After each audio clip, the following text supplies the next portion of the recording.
11:42 at night. 47th floor. Halberd Tower. The lattice valuation glowed on the wall. $200 million of decisions hanging on a single screen, and no one in the room could find what was wrong with it. Theo pushed his cart through the doorway. His eyes caught the formula. He spoke once, soft and flat. Cell J47, the correlation coefficient. Wrong sign. Adriana turned. Her voice cut. Stay in your lane, janitor. Theo nodded. He stepped back. But before the door closed, he said 3 more words, almost to himself. A junior analyst checked. His face went white. Devin Wu's hands shook a little when he pulled up the source sheet. He highlighted cell J47 and stared at the value. -0.83. He scrolled to the dependency tree. The coefficient flipped the entire weighting on the comparable transactions tab. He ran the corrected version. The valuation came back at 13 million, not 200. The original number had been off by $187 million. He looked up at Adriana. He could not make his mouth work. Show me, she said. He showed her. She looked at the screen for a long moment. Then she turned to the room. We're done for the night. Everything stays. I want a full audit of every cell touched in the last 60 days. On my desk by Monday morning. The analyst filed out without speaking. Devin lingered, tried to apologize. She lifted a hand. He left. Adriana walked into the hallway. The cleaning cart was gone. The hallway was empty except for the hum of the building. She rode the elevator down to the night reception desk. The clerk was reading a paperback. He blinked at her. The cleaner who came up to 47 a few minutes ago. Who is he? The clerk pulled up the access log. Brightside Services. 11 to 7 shift. Employee code BS0419. We don't keep the names up here. They run that through their own dispatch. Can you get me a name? Not at this hour, ma'am. They'd have to release it. She went back upstairs. She did not call Brightside Dispatch. She called Marlene Osterhout, the night manager, on her cell. She had Marlene's number because Marlene was the only person in the building who had ever told Edmund Halberd no, and her father had liked her for it. Marlene picked up on the second ring. Yes, I need to know who BS0419 is. There was a 3-second silence. Then, I can't release employee names by phone. You know that. Marlene, do you know what he just did? He just saved this company $187 million. I know him. Then tell me his name. Come down to the basement when his next shift starts. I'll be here. You can thank him in person. The line went dead. Adriana stared at the dark screen of the phone for a moment, then set it carefully on the desk. The Marlene she knew did not give that kind of answer to a CEO. There was a reason. She filed it. Across town, on the 3rd floor of a walk-up in the South End, Theo unlocked his door. Nora was asleep on the couch, Mr. Pemberton tucked under one arm. Mrs. Cleary stood up from the chair, took the 220s he handed her, told him Nora had eaten her broccoli without negotiation, and let herself out. He carried Nora into bed. She mumbled into his shoulder, Daddy, what's the next one after 23, 29? Sleep. In the kitchen he stood at the window and watched the skyline. His hands were shaking a little, not from fear. It had just been a long time since he had said any of those words out loud. At 6:50 the next morning, Adriana stood in the basement corridor of Halberd Tower. The lights were the bad kind, fluorescent and tired. Theo came out of the locker room in a gray Brightside vest. He saw her. He did not stop. I owe you a thank you, she said. You don't owe me anything. He walked past her. She stood alone in the concrete hall, listening to his footsteps fade. Down the corridor a door opened and closed. Somewhere a freight elevator started up. She did not move for a full minute. By 8, she was at her desk. She typed BS0419 into a search bar and got nothing. She called down to Brightside Dispatch and asked for the employee name attached to that code, citing an internal compliance review. The dispatcher tried to route her to Marlene. Marlene was on her way out. Procedure required the name. The dispatcher gave it. Theodore Marston. Adriana typed it into Google. The second hit was a paper.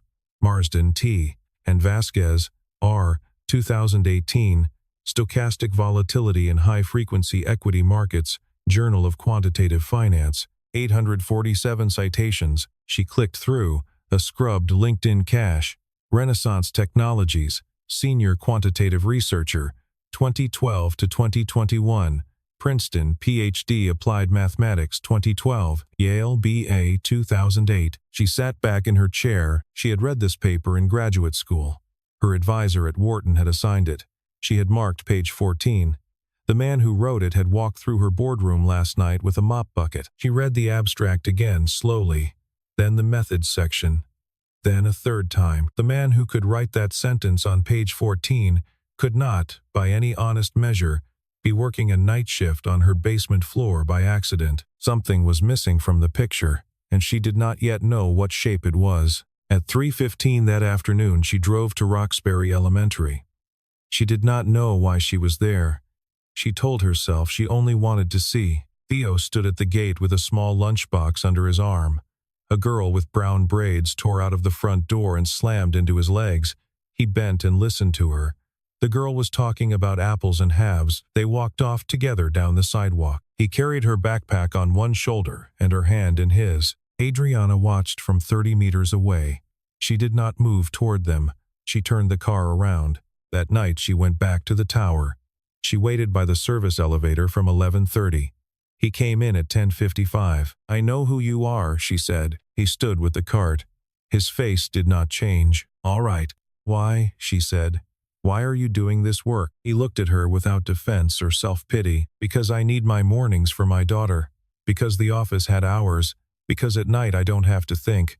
Because my wife died 4 years ago, and I am still learning how to breathe." She did not answer. She had asked many people many questions. No one had ever answered her like that. "I'm sorry for what I said last night," she said. "Stay in your lane. I was wrong." He nodded. "You were under pressure. I don't hold it. I want to hire you." "No, thank you." He pushed the cart into the elevator. The doors closed. She walked back to her office. Her inbox had a new message at the top. From Preston Vance. The subject line read, J47. Concerns. The body was 3 paragraphs of careful language about systemic risk, model governance, and an emergency board session to discuss leadership capacity. He had CC'd 2 of the older directors. She read it twice. She understood. Preston had put the error in. He was already moving to use it. She needed Theo. Theo had said no. The next Tuesday, Adriana drove to Roxbury Elementary again, this time with a small box of colored pencils on the passenger seat. The pencils were not really for Nora. They were a reason to be there. She met Theo at the gate. "I'm not here about work," she said before he could speak. He raised an eyebrow. Nora pulled up to him and grabbed his hand. She looked up at Adriana with the open suspicion of a child. "Who are you?" Theo paused. "This is Adriana. I work in her building." Nora held out Mr. Pemberton at arm's length, the way a customs officer would. "Do you like rabbits?"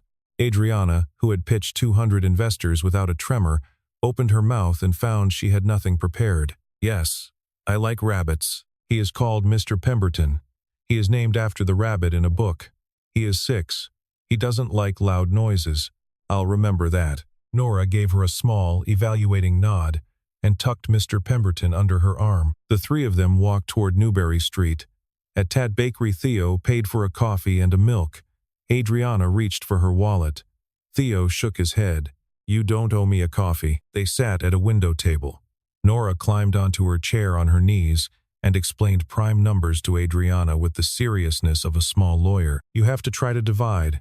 If nothing works, then it's a real one. If something works, then it's just pretending." "What about 1?" Adriana said. Nora's face went stern. "1 is not a prime. It's just a 1. Daddy says it would not be fair to the others if we let it count." "That seems right." "It is right." Adriana laughed.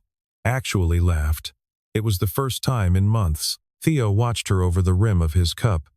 He noticed something he had not let himself notice before. She had nowhere else to be at 3 in the afternoon on a Tuesday. She had come to them because she had no one. She had a cleaner suit than anyone in the bakery and the most tired pair of shoulders. When Nora went to wash her hands, Theo lowered his voice. "You're in trouble at work." She looked up. "How do you know?" "By the way you stand." And J47 was not an accident. Somebody flipped that sign on purpose, and people only do that if they want you to fall. Her hand tightened on the cup. "You're right. Preston Vance." She nodded. He was quiet for a long count. "Then, I'll help. Not as your employee, as someone who happens to know things. Why? You said no yesterday. He looked toward Nora, at the napkin counter. Because my daughter is going to grow up in a city, and I don't want her to grow up in one where women get pushed out of their seats by quiet little tricks and nobody steps in. Adriana looked at him. She did not have a name for what she felt. It was not gratitude. It was older than that. They made an arrangement at the table. Theo would review the entire lattice file over the next 2 weeks, in the evenings after his shift. Adriana would send the source through a private email. No one was to know. Not the board, not legal, not Brightside. Nora came back, dragging Mr. Pemberton by one ear. Adriana asked her, "What is your favorite prime number?" Nora considered the question with full gravity. 11. Because it's a mirror. Adriana smiled. Mine too. The 2 weeks ran in 2 rhythms. By day, Adriana fought Preston in the small ways the boardroom allowed. He was working the older directors one by one, dropping the phrase judgment under pressure into casual lunches. Word reached her by Wednesday that 2 of them had begun asking quiet questions about the lattice timeline. She kept her face still and signed her papers. By night, after Nora was asleep, Theo sat at his kitchen table with an old laptop. The lattice files came in through Proton Mail. He did not enter the tower as a quant. He still pushed his cart on the 11-7. That was his condition. He would not put the vest down for this. Adriana met him twice a week at TAT after Nora's school. The girl had already adopted her with the absolute confidence of an 8-year-old. She called her the prime number lady. Theo found more than one error. He found a pattern. 4 cells in the model had been altered. Not at the same time but by the same hand. Through the file metadata he could trace each edit to the workstation that made it. Every change had been entered on a day Preston Vance had been logged in to the office. "I need more," Theo said. "I need the version history of the file, not just the live document. I'll get it." In those meetings there were silences, neither of them rushed. She told him a little about her father. Edmund Halbert had taught her to read a balance sheet the way some people read poems. Parkinson's had taken his speech first. She visited him on Sundays. She brought him the papers, even though he could no longer hold them, and she read the headlines aloud while he watched her face. The nurse said he listened differently to her than to the others. She had never decided if this was true or kind. He told her once, briefly, about Lillian. She taught 3rd grade. She taught Nora to count before I did. She did not say, "I'm sorry for your loss." She said, "I think she would have liked teaching you to breathe slower." He looked at her for a moment, and something in his face lowered, and she saw him for the first time without the weight he wore in the basement. There was an evening in the 2nd week when Adriana stayed at the bakery longer than she meant to. Nora had drifted to the window and was naming the people who walked past: the man with the green scarf, the lady with 2 dogs, the boy holding his mother's hand. Adriana stopped pretending to read her phone and watched the girl name strangers as if they belonged to a story she had been writing in her head for months. She thought, "This is what other people have. This is how it sounds." Nora began drawing. 1 picture. 3 people standing in a row. Theo, Nora, and a woman with blonde hair. She handed it to Adriana with both hands. "That's you." Adriana put the drawing in her desk drawer at the office and told nobody. She found herself opening the drawer once a day, mid-morning, and looking at it without touching it, the way a person checks a window for light. At the end of the 2nd week, Theo texted her, "I have enough. Not TAT. Too public. Tonight, my place, 9. She came up the 3 flights of stairs at 9 on the dot. Nora was already asleep. Theo had 4 screens open on the kitchen table. He showed her 4 edits, 4 timestamps, 1 IP address. "Preston Vance's workstation. There's one more thing," he said. "This isn't the first time he's done it." He opened a 5th file. It was a Halbert Capital model from 2019, a Texas logistics acquisition that had collapsed and cost the firm $34 million. Adriana had been 27 then. Her father had still been in the chair. Her father had taken the blame. "Same IP," Theo said. "Same kind of edits. Same metadata signature. He has been doing this for years. Probably more than once." She sat down at the table. She remembered 2019. Her father had not come out of his study for 3 months after the deal cratered. That was the spring his hands started shaking in a way that did not stop. The Parkinsons had moved fastest after that. He weakened my father, she said. Her voice was flat. So he could move my father out. And then, move me out. Theo did not speak. He let her have the silence. After a while she said, I have to take this to the board. But if it's just your file, they will say you are a janitor with a grudge. They will tear you apart. I know. What else do we need? A witness. Somebody inside the company who saw Preston do something. An email. A text. A conversation. Anyone, she thought. She shook her head. Nobody on the board. They are all my father's generation. They are loyal to the structure. Then you have to look outside the board. She sat in his kitchen and listened to Nora turn over in the next room. She looked around. Plain, clean, a framed photograph of Lillian on a shelf. Goodnight Moon left open on the chair, a small jar of pencils on the counter, all sharpened to the same length, the way a teacher would have done it. Why do you live like this? She asked, gently. You could go back to Wall Street tomorrow. You could have $1 million by Christmas. He looked at the door of Nora's room. I have one. I have her. She did not answer. She got up and put on her coat. At the door she stopped. Nora asked me last week why I'm not married. I said I was too busy. She said, you should be less busy. He laughed, a real laugh, low. The first one she had heard from him. She has no shortage of opinions. She turned at the door.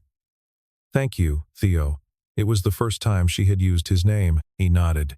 Get home safe. She walked down the 3 flights and got in a cab back to Beacon Hill. In her own kitchen, she opened her laptop and wrote a single email. Marlene Osterhout. Subject line. I need to see you. Privately. Marlene read the email at 11 that night. Alone at her own kitchen table in Dorchester, she got up and went to the bottom drawer of the sideboard and took out a small black USB drive that her late husband Daniel had given her 8 years before with one instruction. She had never opened it. She set it on the table and looked at it for a long time. She thought of Daniel at that same table 8 years before, his coffee gone cold while he tried to explain a thing she did not need to understand. He had said, the world has people who fix problems and people who make them. She had asked which one Theo was. He had said, the first kind, and that is why this little drive exists. She put the drive back in the drawer for one more night and closed it. Saturday morning. Adriana drove south to Dorchester. Marlene's house had a white fence and a maple tree leaning over the porch. She poured coffee for both of them, and they sat in the small kitchen. You know who Theo is? Adriana said. I do. I'm not asking why you kept quiet. I'm asking you to help me help him. Marlene looked at her for a long count. Then she set the USB drive on the table between them. This was my husband's, Daniel Osterhout. He died in 2018. Heart. He was a quant at Renaissance. He worked beside Theo for 6 years. What's on it? I don't know. He gave it to me 2 months before he died. He told me, if there ever comes a day Theo is in trouble, give this to a person he trusts. Why didn't you give it to Theo? Because he wasn't in trouble. Until this week. She slid the drive toward Adriana. You are the first person in 8 years he has spoken to about who he was. I have eyes. I have ears. I can see what is happening. Adriana took it back to her office. She did not plug it into a Halberd workstation. She used her personal laptop on her own connection. 3 files. The first was a PDF, a paper Daniel and Theo had written together in 2017 and never published. It described a method for detecting deliberate tampering inside pricing models through metadata forensics. It was, almost line for line, the method Theo had been using to expose Preston. The second file was a video. Daniel sat at a desk, recording himself on a laptop camera in 2017. He wore a dark sweater. He looked tired but steady. If you are watching this, then Theo is in trouble. I am leaving this on the record. Theodore Marsden is the best colleague I ever worked with. Every paper, every model, every contribution he put his name on is his. Don't let anyone tell you otherwise. The third file was a short list of emails. Preston Vance, in 2018, 3 months before Daniel died, had offered Daniel $80,000 for an independent review of the Halberd capital pricing models. Daniel had declined. The last reply was one line. I don't sell my signature. Adriana sat without moving. Preston had tried to buy a quant 8 years ago and been told no, so he had become his own quant. He had done it from the inside. She picked up her phone. Theo answered on the second ring. "I need you in my office. Right now. Bring Nora if you have to. I'll have someone watch her." He came at 4. It was the first time he had walked into Halberd Tower not wearing the gray vest. Soft blue-gray shirt, khakis, parent-teacher night clothes. Nora carried Mr. Pemberton and was led off to the staff lounge with a junior assistant and a basket of crackers. On the way to the elevator, she looked up at her father and asked, in a serious whisper, whether the building was safe. He told her yes. She nodded once and did not ask again. Theo watched the video to the end. He sat very still. When it finished, he closed his eyes for a moment. Then he opened them. "I didn't know he made that. He knew he was dying," Adriana said. "He knew Preston wouldn't stop. What do? We call a board meeting. Monday. I'll chair. You will be in that room, not as a janitor, as Dr. Theodore Marsden." He looked at her. "I haven't called myself that in 4 years. It's time." Monday, 9 in the morning, the Halberd Capital Board room. 11 directors at a long walnut table. Preston Vance was in the seat to Adriana's right. The seat that had been her father's. He sat with the easy smile of a man who already knew the agenda. Adriana opened. "Last week our lattice valuation contained a $187 million error. The error was caught and corrected. Today I want to tell you that the error was not an accident." Preston tipped his head a degree. "That is a serious statement, Adriana. Do you have evidence?" "Yes." She nodded toward the door. "I do." Theo walked in, dark suit, no tie. He had cut his hair the night before.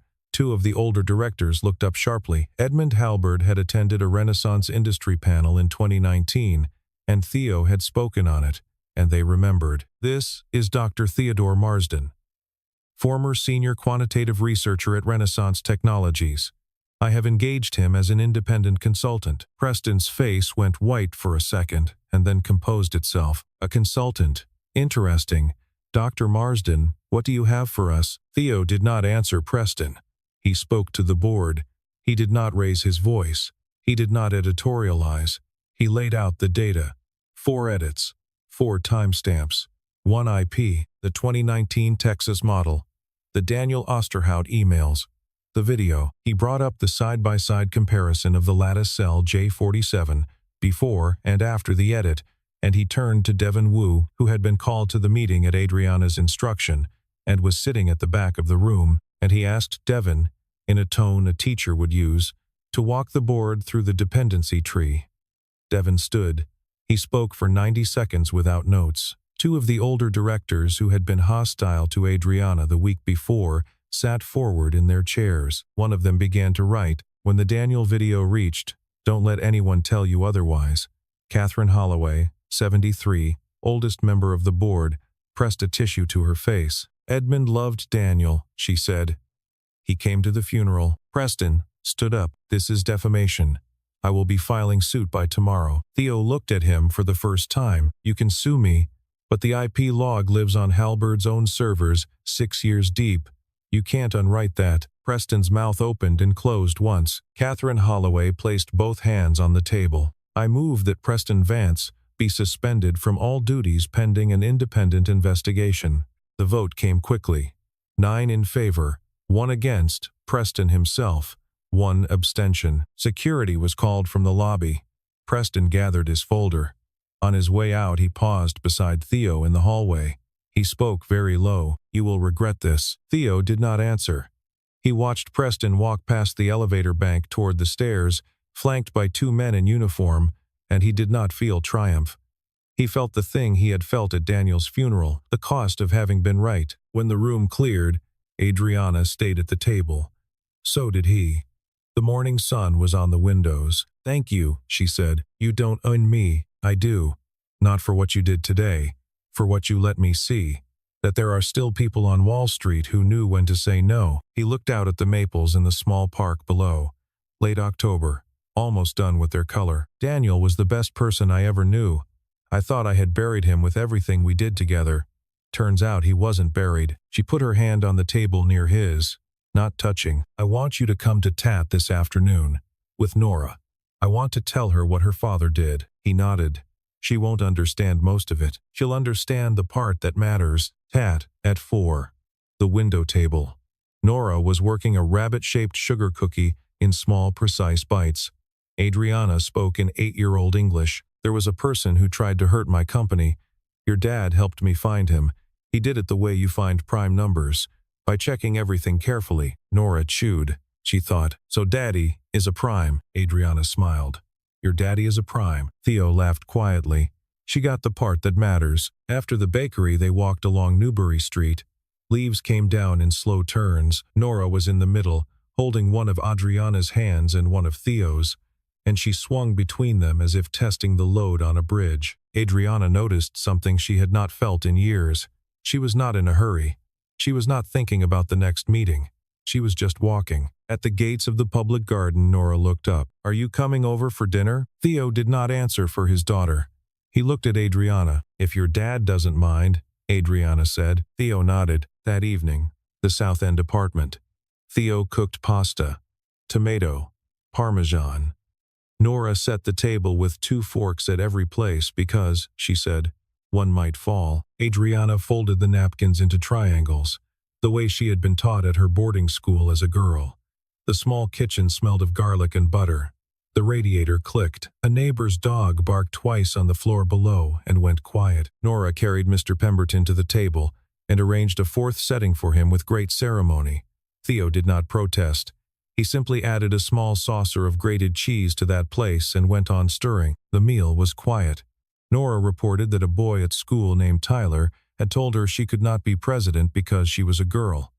She had told him that Hillary Clinton had tried and that she would finish her work. Adriana nearly choked on her water. Theo laughed out loud, the way she had not heard him before. What did Tyler say to that? He asked. He said girls can't read budgets. I said I read the lunch menu every day and I always know what I want before he does. That is a sound argument, Theo said gravely. I thought so. After dinner, Nora went to brush her teeth. Theo and Adriana stood at the sink. Their hands touched under the tap. Neither of them moved. Adriana, he said quietly. Yes, I don't know what I'm doing. Neither do I. They stood. The water ran. From the bathroom there was the sound of Nora brushing. I'm not ready for anything fast, he said. Lillian is still in this apartment in every direction. I won't lie to you, or to her, or to my daughter. I'm not asking for fast. What are you asking for? She considered. Sundays. 1 Sunday a week.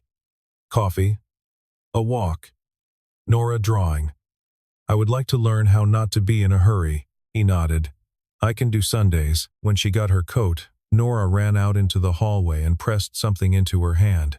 3 figures, fully colored, standing in a row. Is this your mother? Adriana asked. Nora shook her head firmly. That's Mommy. You're you. 2 different people, both important. In the cab back to Beacon Hill, Adriana held the drawing flat on her lap. She cried once quickly and stopped. 6 weeks later, December. The first real snow over Boston. The independent investigation came back. Preston Vance had tampered with valuation models in 3 separate transactions going back to 2019. The SEC opened a criminal referral within the week. Halberd Capital's stock, after the public statement, climbed 14%. 2 of the older directors who had been weighing Preston's case quietly retired. Catherine Holloway sat in the chair of the board and ran the Thursday meetings like a woman who had been waiting her whole life to do it. The board formally confirmed Adriana in the chair, 10-0, with 1 seat empty. Catherine took to calling her after the close every Friday. Sometimes they only spoke for 2 minutes, sometimes for an hour. Theo did not go back to Wall Street. He took a part-time post advising on quantitative ethics for a small fund out of Cambridge, 3 days a week, mostly from home. He still walked Nora to school every morning. He no longer pushed the cart, but he still met Marlene for coffee, and Marlene took Nora out for hot chocolate every other Saturday. Adriana came to the South End every Sunday. Theo cooked. Always something simple. Nora taught her origami. Adriana was bad at it. They laughed a lot. There was a Sunday in late November when Adriana folded a paper crane that came out lopsided, and Nora studied it very seriously and pronounced it brave. The lopsided crane went on the mantel beside the photograph of Lillian and stayed there. She started to learn the rhythm of the apartment, where the milk lived in the refrigerator, which mug Theo did not like and would not say so.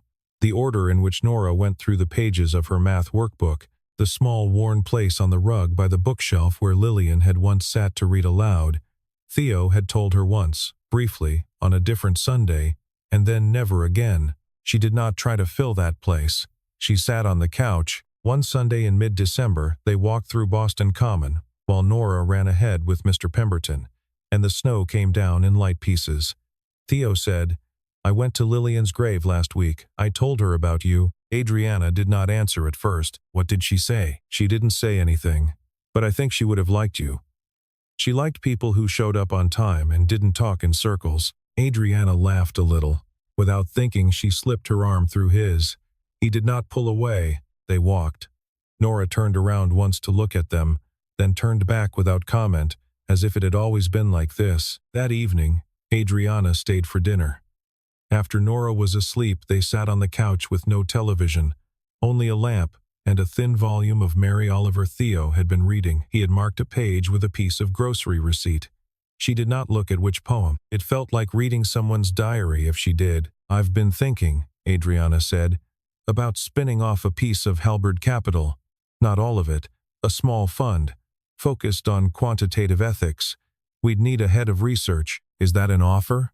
"It's a question," he thought. "Let me think about it. Take the time you need." April of the next year. Boston. Spring. The cherry trees along the esplanade in full color. Theo had said yes, finally, but not as head of research, as a senior advisor, 3 days a week. The new fund had a name now, Pemberton Research, after the rabbit. Nora was very proud. She had drawn the logo herself, on a piece of grid paper, and Adriana had quietly paid a designer to redraw it without changing a line. Halberd Capital and Pemberton Research shared a small floor in the seaport. Theo had a desk by the window. On it stood 2 photographs. Nora and Lillian, 2021. Nora and Adriana, the previous Christmas, both laughing on Boston Common. Adriana had never asked him to take down the first photograph. She never would. The Pemberton office had 3 full-time analysts and a coffee machine that none of them could quite figure out. Theo wrote a 1-page memo on the rules of evidence and pricing forensics and pinned it above the printer. The analysts read it on their first day and never took it down. Nora had turned 9. They celebrated her birthday at Tate. Theo, Adriana, Marlene, 2 girls from school. She blew out the candles. Adriana asked her what she had wished. Nora said, in the voice of someone giving a state secret, that wishes were not for telling. Then she leaned in and added, also as a state secret, that Adriana could probably guess. Then May came, a Saturday evening.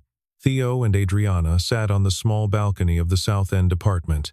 2 chairs, a clay pot of basil Nora had grown from a seed packet. Nora was asleep behind them. "Do you think about the future?" Adriana asked. "I do. Not far. I think about next week." "What's next week?" "Nora's giving a math presentation at school. She picked twin primes." He paused. "I want you there." "I'll be there." The traffic far below. A boat horn somewhere on the river. Children laughing on a stoop in the next building. "Adriana," he said. "Yes. 4 years ago I did not think I would sit on a balcony with anyone in May. I thought I would raise my daughter and wait until she went to college, and then I would be a man alone in this apartment until I went too." She did not answer. She waited. "I don't think that anymore." She turned her head. She did not kiss him. She put her head against his shoulder. He laid his hand over hers. They sat like that for a long time without speaking. The dark thickened. Inside, in her bed, Nora turned in her sleep, working on a problem she would describe in the morning, beginning with, "Daddy, there's a prime I just thought of." A street lamp came on across the road. The basil in the clay pot moved a little in the warm air.